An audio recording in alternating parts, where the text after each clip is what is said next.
नमस्कार सगळ्यांना, स्वागत आहे तुमचं सगळ्यांचं माझ्या व्हिडिओमध्ये।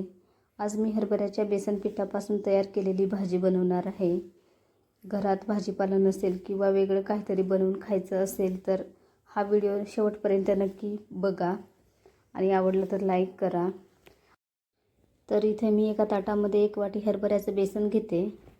त्याच्यामध्ये चवीनुसार मीठ टाकते, 1 चमचा गरम मसाला टाकते, 1 चमचा हळद टाकते, थोडंसं लाल तिखट मिरची पावडर टाकते, वरून थोडंसं तेल टाकते आणि आता सगळं बेसनात मिक्स करून घेते। बेसन मळून घेते। तर बेसन पीठ घट्ट मळायचं आहे, त्यामुळे पाणी जरा जपूनच टाकते, कारण पाणी थोडं जरी जास्त झालं तरी ते पातळ होऊ शकते। जसं पाणी लागेल तसं टाकून मळून घेते। आता छान असं घटसर मळून झालं आहे। आता त्याच्यावर झाकण ठेवून 10 मिनिटासाठी ठेवून देते। आता लगेच गॅसवर पॅन ठेवला आहे, पॅन पण गरम झाला आहे। त्याच्यामध्ये 1 मोठा चिरलेला कांदा टाकते आणि कांदा सोनेरी होईपर्यंत हलवून घेते।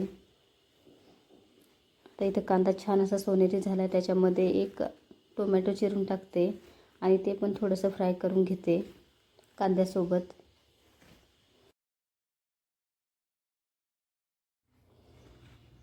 तर कांदा टोमॅटो छान असा परतून झाला आहे आणि थंड पण झाला आहे। आता लगेच मिक्सरच्या भांड्यामध्ये टाकते।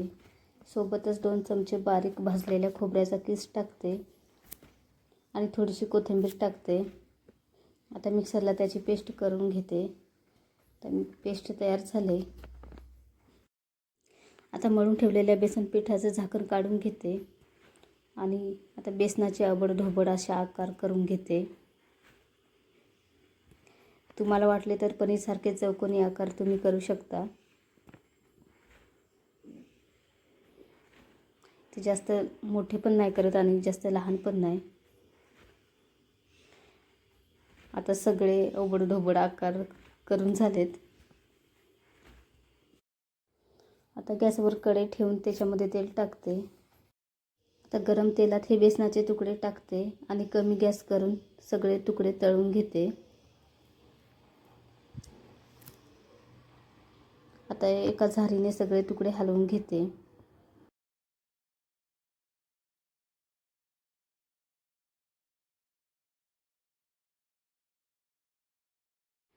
सगळे तुकडे छान असे हलवत राहते, म्हणजे चांगले फ्राय होतील।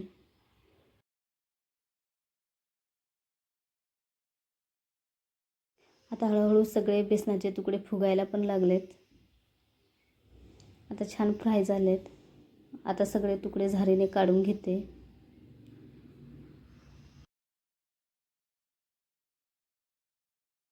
त्याच कढईमध्ये खडे मसाले, स्टारफूल, लवंग, काळी मिरी, जिरं, तीळ, वेलची, तमालपत्री टाकून घेते।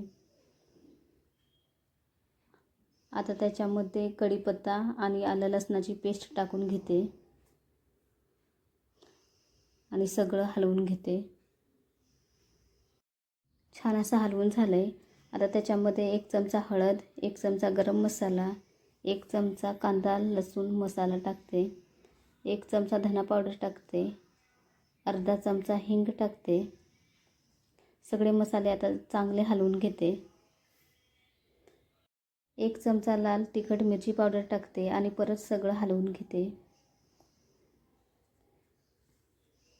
आता त्याच्यामध्ये मिक्सरला बारीक केलेली पेस्ट टाकते आणि सगळी पेस्ट सगळ्या मसाल्यामध्ये मिक्स करून घेते।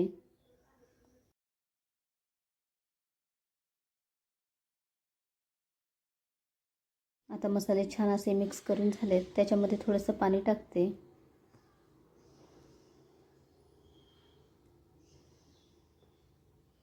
तर चवीनुसार मीठ टाकते। आता मसाल्याला मस्त उकळी आले। त्याच्यामध्ये आता तळून घेतलेले बेसनाचे तुकडे टाकते आणि सगळ्या मसाल्यात चांगले मिक्स करून घेते।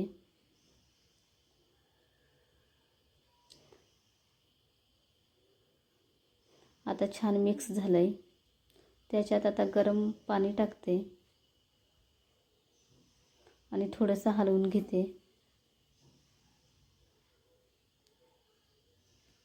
आता मस्त उकळी आले। त्याच्यावर आता झाकण ठेवते आणि 7 ते 8 मिनटं शिजवून घेते. आता 7 ते 8 मिनटं झालेत. आता झाकण काढून घेते आणि थोडंसं हलवून घेते. पाणी पण थोडंसं आटलं आहे. त्याच्यामध्ये बारीक चिरलेली कोथिंबीर टाकते आणि सगळी कोथिंबीर चांगलं हलवून घेते. आता गॅस बंद करून घेते.